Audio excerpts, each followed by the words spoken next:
In this video, I'm going to show you how to validate your circuit's stability in a rigorous manner over all external passive loading conditions without needing to actually simulate every load point.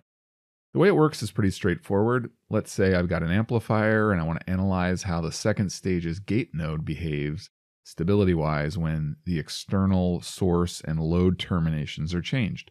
To do that, just add 3 WS probes in the circuit in Pathwave Advanced Design System. You put one at the input, one at the output, and then one at any internal node. Then just run a nominal 50 ohm S parameter simulation, and from these nominal results, the probes can compute the stability for any passive externally loaded state. For example, I can derive the stability at the gate node for the case where the input is a short and the output is an open. The ability to compute this makes it a lot easier to find problems under non-optimal loaded conditions. There's a lot of information to unpack here, so let's review. Traditional measures like K-factor are not always valid because of the unloaded network assumption. What about loop gain? Well, there are a lot of techniques, but none of those are rigorous either. The reason is no loop gain technique can catch an instability if the feedback occurs entirely within or entirely outside of the loop you're analyzing. For example, if there's an unstable loop inside a transistor and you can't access the internal nodes to break the loop for analysis, you won't find the instability. So that's a big problem with loop gain. So what is rigorous? Well, we can return to the work of Dr. Heinrich Bode and come away with 2 rigorous measures of stability: driving point analysis and return difference. One caveat for both of these techniques is that the analysis is only valid for the static loading state of the circuit. That means, unlike K-factor, these measures, while rigorous, say nothing about the stability of the circuit under passive loading conditions. There was some work done in the 1990s showing how to take the normalized determinant function, this is an extension of Bode's return difference, and manipulate the matrix to compute all of the passive loaded states of the circuit. Since computing all of the curves was burdensome, the result was instead collapsed into an envelope, which traced the boundary of the curves, and this could be used to analyze the composite result for encirclements. This works for one of the rigorous techniques, but still there are issues with using normalized determinants. In short, you still need to access all the internal sources, and the matrix math can get very large and complex for real circuits, so it's just not always applicable to do this.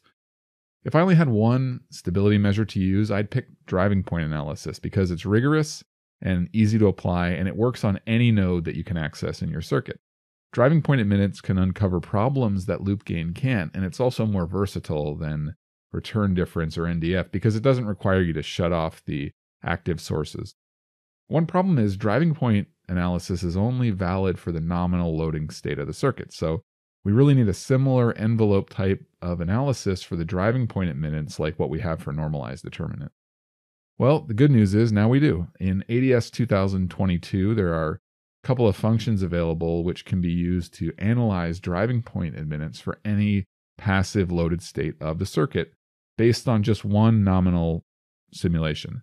Let me show you how it works. I've got a 2-stage mimic power amplifier here, and let's analyze the output stage's gate node for stability.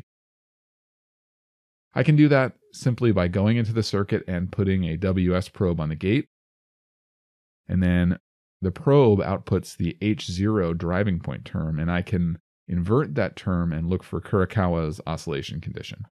And since there are no oscillation conditions, that tells me that the circuit is stable at this 50 ohm loading state. This is a rigorous technique. It's the same one used by the popular stand tool.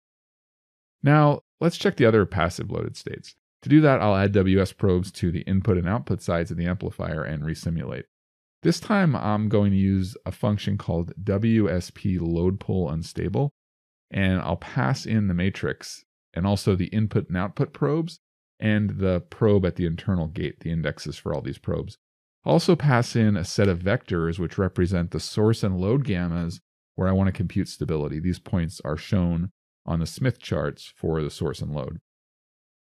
And the function returns a list of load indices where the gate node is unstable. I've highlighted those in red. For example, with a short circuit on your input, you can see that the output loads near the open side result in an unstable condition on the second stage gate.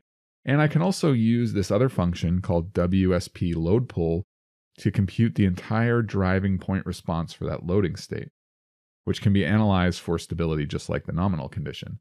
And upon analyzing this response, you can see that yes, there is an oscillation at around 2.5 gigahertz. Remember, this is a computed result, but it's easy to verify. To do that, I'll just go into the circuit and I'm going to load it with that source condition that I had computed, 1.28 ohms, and I'll also load it with the output condition, which is 1.95 k ohms. That's close to an open and a short. And then I'll resimulate this circuit and we can compare the results. So now you can see the simulated response under short open loading matches the response which was derived from the nominal case. In fact, the curves are exactly the same. So that means you don't need to actually simulate the loading condition. You can compute it.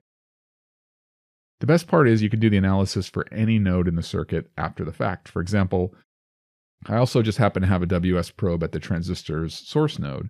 So I just recompute the load pull function, and here's the unstable loads at the source.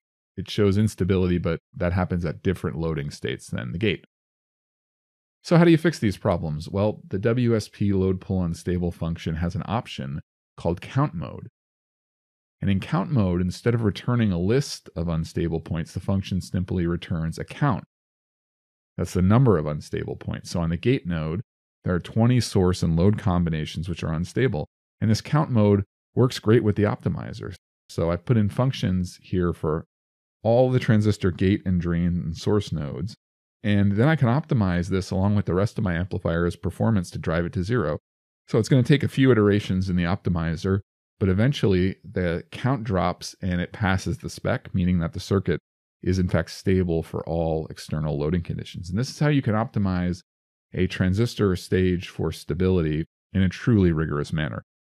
Well, that wraps it up for this video. I know I covered a lot of material here, so definitely check out the links and the other videos to learn more about the theory and also the new WS probe in ADS.